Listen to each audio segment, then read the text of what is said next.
Your garage door is one of the hardest working parts of your home, used multiple times a day. But how often should it be serviced to keep it running smoothly? At least once a year, it's important to have a professional technician inspect your garage door. They'll check the springs, cables, rollers, and other critical parts to ensure everything is in top shape. You can also do your part by performing monthly visual checks. Look for signs of wear and tear, such as frayed cables, loose bolts, or misaligned tracks. Regular lubrication is key. Every few months, apply a garage door lubricant to the springs, rollers, and tracks. This reduces friction and helps your door operate quietly and smoothly. Don't forget to test the balance and safety features. Disconnect the opener and lift the door halfway. If it stays in place, it's balanced.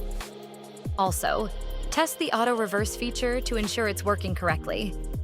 Regular servicing keeps your garage door reliable and safe.